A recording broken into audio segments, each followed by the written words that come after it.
The setting for our next case is Silver Plume, Colorado, a small town nestled cozily in the lap of America's Rocky Mountains.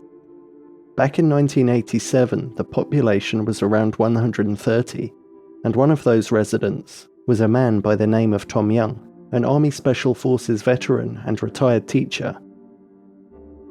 Tom had lived in the tiny town for almost 2 decades and ran the local bookshop. On the 7th of September 1987, Tom closed up his shop at the end of the day and, along with his dog Gus, disappeared without a trace. The following year, in the summer of 1988, there was a new guy in town. 48-year-old Keith Raynard was a Chicago-based sports writer for the Daily Herald newspaper. Keith had decided to spend 3 months in Silver Plume with a view to settling there permanently with his wife if things went well. Keith was to run an antiques shop as his main source of income, which he hoped would do well with the summer tourists and the through traffic the town always had. Living far away from the suburbs and running his own business had always been a dream for Keith, and since he was approaching 50 years old, he decided now was the time to give it a go. His fitness needed improving, and he had a fear of heights too. What better place to fix these issues than the dizzying trails of the Rocky Mountains? He also had another item on his bucket list. Keith had always wanted to write a novel, and the solitude this break from suburbia would provide was the perfect opportunity to make this dream a reality. So, encouraged by his childhood friend Ted Parker, in the June of 1988, Keith found himself in his very own antiques shop, situated on Main Street, in the little old town of Silver Plume. A couple of weeks went by. Keith did odd bits of writing and poetry, but he hadn't made much progress with his novel. His childhood friend Ted owned the cafe next door. The boys had grown up across the street from each other and had been lifelong friends.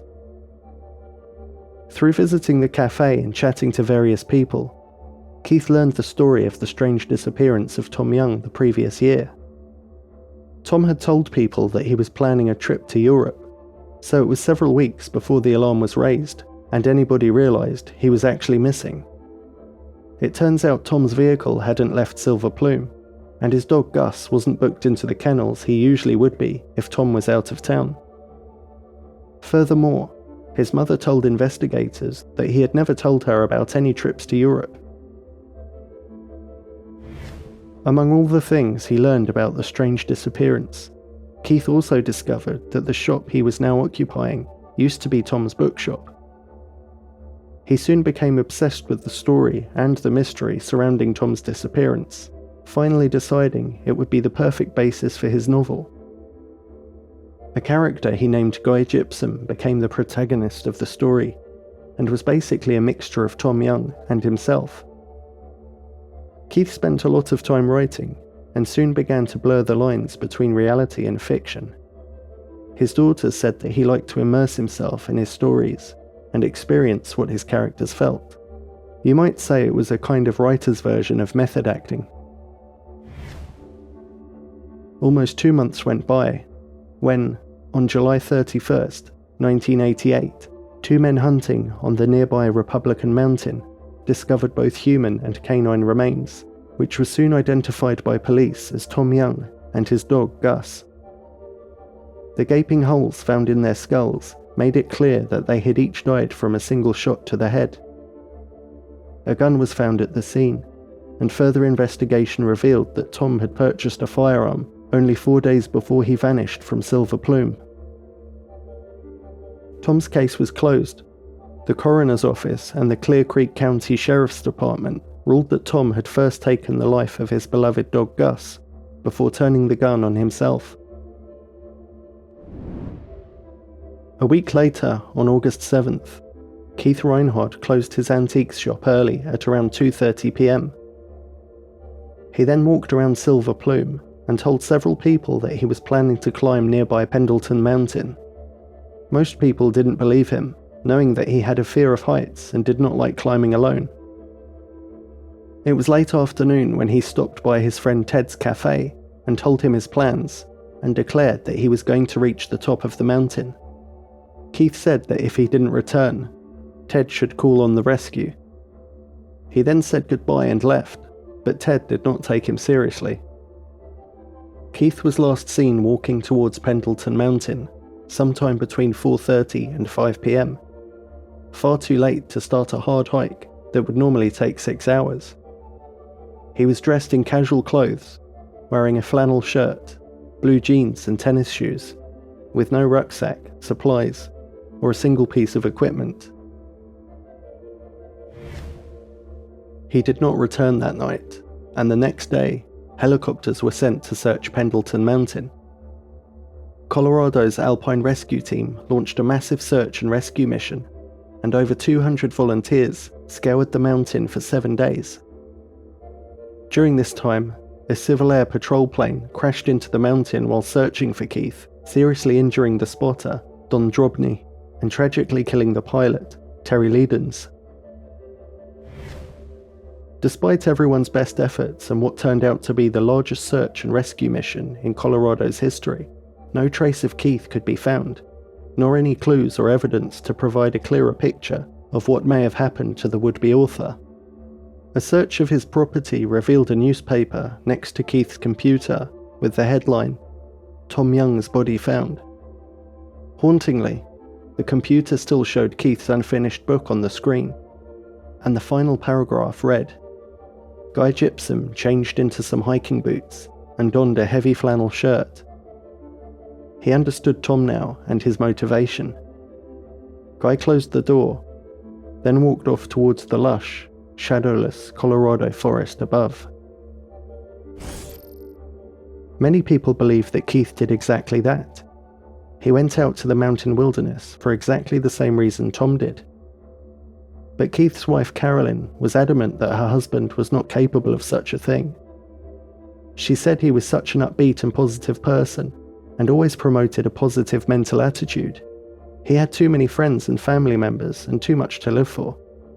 Another theory is that Keith staged everything so he could disappear and start a new life, that he was having a midlife crisis and wanted to run away and start with a clean slate.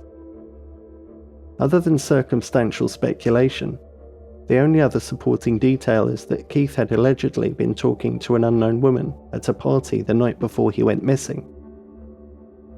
However, according to a family friend, this woman was eventually found and questioned about Keith, but she had no further information.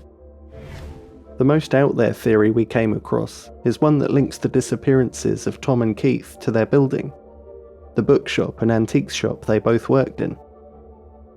While researching the topic, I have to say it reminded me very much of The Shining, the movie and book by Stephen King, where fictional writer Jack Torrance is slowly driven insane by a creepy building, which happens to be set in the Rocky Mountains of Colorado too. That being said, as one online commenter suggested, it's far more likely that an environmental factor, like carbon monoxide or some other kind of low-level toxic exposure over the course of weeks, would be responsible rather than a paranormal explanation. Many people close to the case, including friends and family, believe Keith and Tom were murdered. But some have doubts. I think my dad stumbled across something and he just knew too much. It's unclear if the building had any connection with this or if it was just a coincidence, but 3 pieces of information add merit to the murder theory. The first is the fact that Tom Young's gun was so badly corroded, investigators could not ballistically match the bullets in the gun found at the scene. The second piece of information is that allegedly, bits of an old green tarpaulin sheet were found on or near Tom's remains, suggesting they may have been hidden from sight by a third party. And finally, an article in the Chicago Sun-Times 10 years later, in August of 1998, mentions the allegations of a California-based journalist who alleges that they uncovered evidence that a major multinational defense contractor had been illegally dumping plutonium in the abandoned Colorado silver mines. If this was in fact the case, then perhaps Tom had discovered the plot and was taken care of before he exposed the perpetrators. Or had he accidentally stumbled into them while out walking with Gus? Then perhaps the following year, through Keith's inquisitive nature and deep research into Tom Young's disappearance, perhaps he had uncovered the truth, or was at least too close for comfort, and had to be eliminated too. Or is this just more dubious speculation? What are your thoughts?